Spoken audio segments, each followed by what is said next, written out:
This is Magnolia Concept 2. Let's take a look how I got here.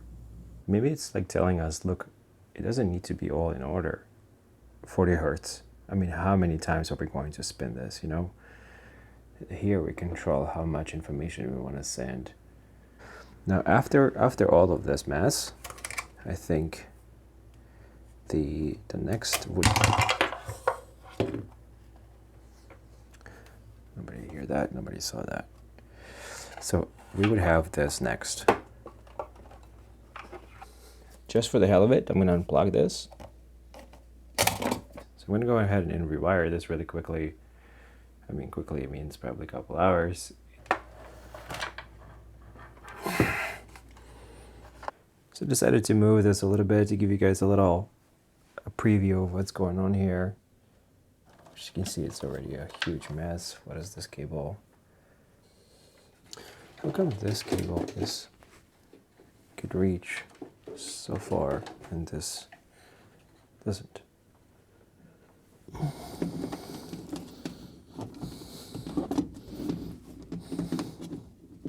How could you avoid ground loop in this situation? Yeah, this is the standard. Like every single block almost in here or connector is different. It's unbelievable. Yeah, it is a little bit tangled up here. I wouldn't say it's terrible, but it just seems like everything is. So there's an opening here. You won't be able to see it. I'm gonna try to reach it.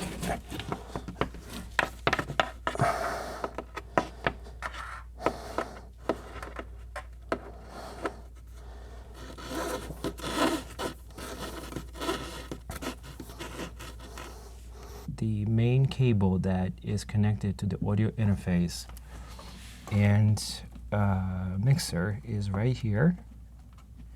So generously, it was basically interacting with this stack of electrical cables.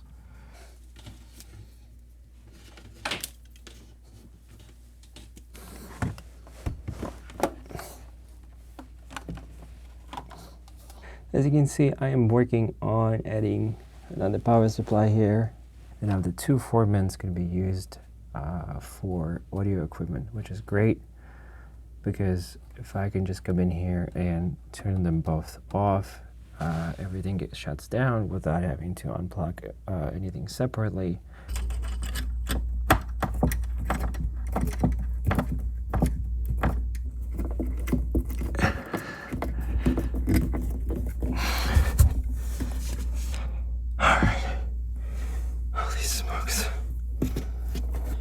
This actually worked. Alright. Okay, so from far away. Don't mind the dust here. Oh my god, I have to vacuum.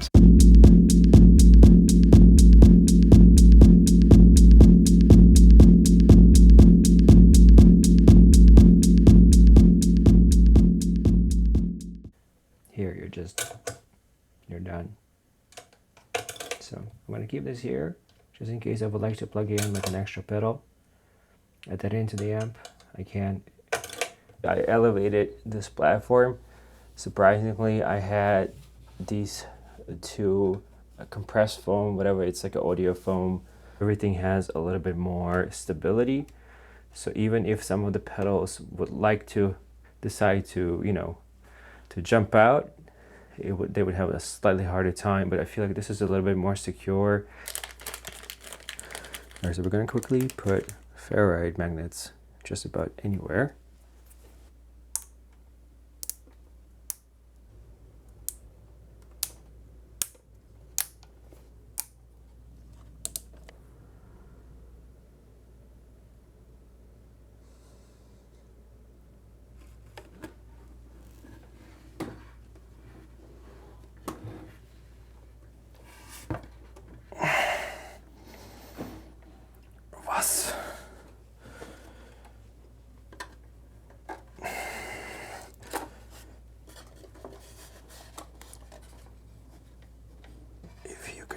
terribly wrong.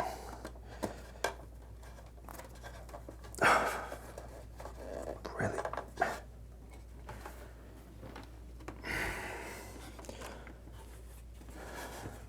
Why are you all moving? Just chill for a second. This has got to be the worst possible solution in the whole universe.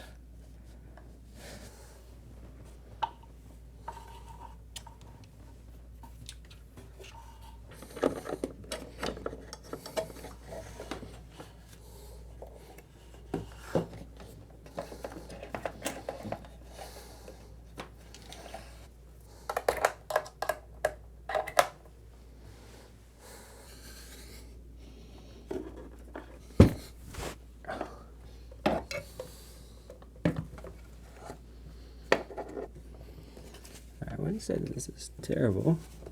It's pretty snug in here. It's been like almost 3 hours here. I am sweating, and I just realized that this needs to be hooked up.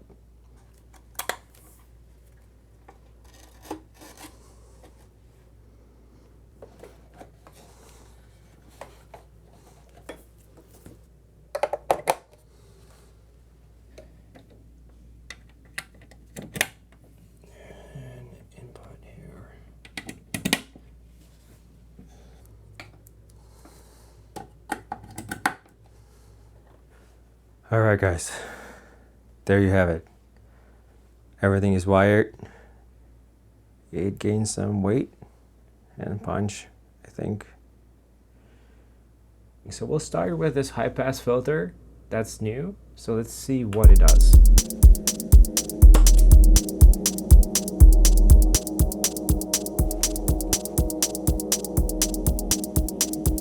It does absolutely nothing.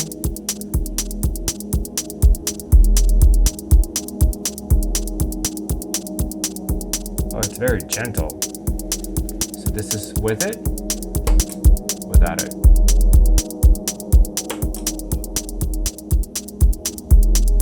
Interesting. I like this.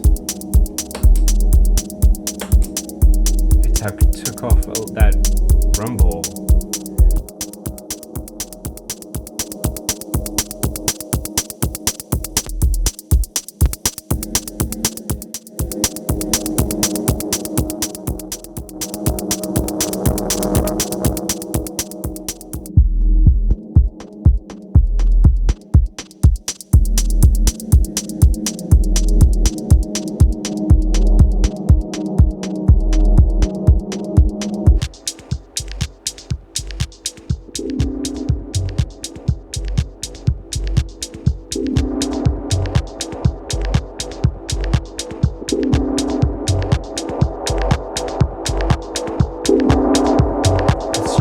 The bass.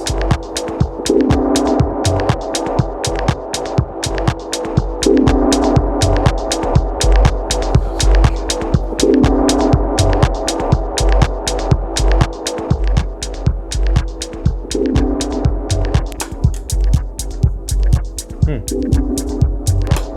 need to check out what's happening between this and that.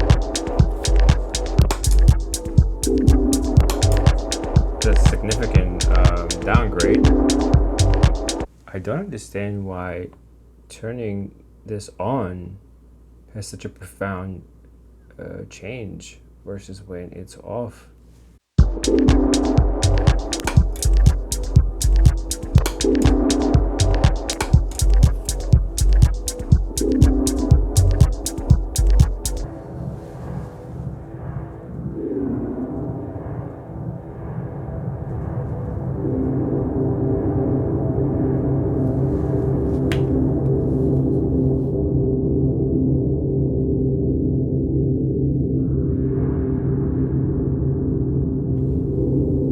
Wow, this is pretty interesting. Look how long it is.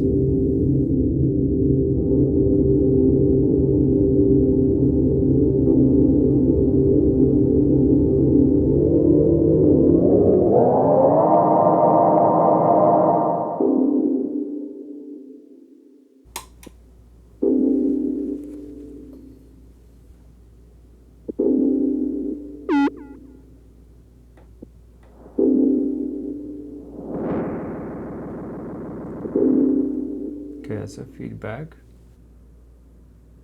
But let's at least hear if it returns. If it returns, then it's playing correctly. So we're gonna go instead of channel, we go to return here.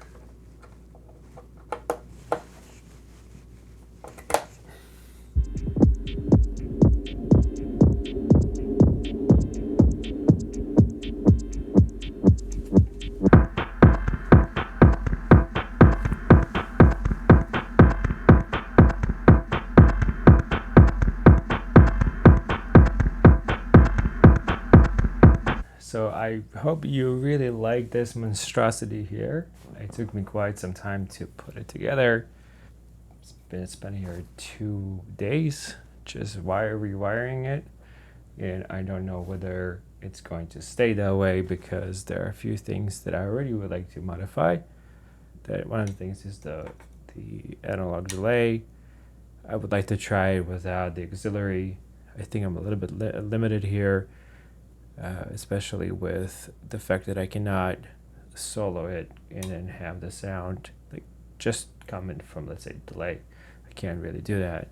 This would have been an amazing dual delay. So if you can possibly get your hands on another one of those, it would be a little bit tricky to dial them, but having them together, 2 delays would have been absolutely nuts. Having one valve is interesting. I did notice that it is thinning sound a little bit, so I'm not sure what that is all about. But so far, I'm not really crazy about having 2. In the next episode, we're actually going to be testing these 2, and then I would like to hear how it sounds with different tubes, particularly 12BH7. So we're going to have one that is longer than the other one, and we'll see, maybe that will make a difference. I think overall the task is a little bit neater. Cabling is much better. Yes, it is a little bit messy, especially like if you were to sit down, there are audio cables like sticking out everywhere, especially like right here where the screen is. So you can see like there's the cables over there, but surprisingly, I mean, this looks like a walkie-talkie or something. It does kind of remind me a little bit of a radio station, if you will. Surprisingly, I actually do have I don't know if a license or that FCC clearance for broadcasting. I took it a while back with a friend of mine, and it we had to go to a school or to college, and they had like these 9 classes where we would to study for this stuff. We actually had even a chance for 30 minutes to play at the radio, which we did, and it was fun. I was running around and telling the audience that we had technical issues, and the guy who was in charge was like, "Oh, you don't do that on the radio," and he just kept like running around like, "What are you doing?" And I'm like, "Well, we only have a sound from one channel." So we tried to like patch it up and find a fix, but we couldn't. A leveling amp, it's doing something. So this is Magnolia Concept 2. Hope you like it, and we'll keep tinkering with it. So yeah. And listen up, if you like this kind of content, you better hit that like button, or this thing will come in your dreams, and it will do all sorts of things. Let me think about that. Yeah, it's generally a good idea as long as you don't cinch the ties so tight that they pinch the cables, and as long as you leave a little slack at each pedal so the connectors aren't under tension. Checking. And if they have to cross them at 90 degrees. But honestly, in a normal home setup, you probably won't notice any problems unless AC power cables are running parallel right next to sensitive audio cables.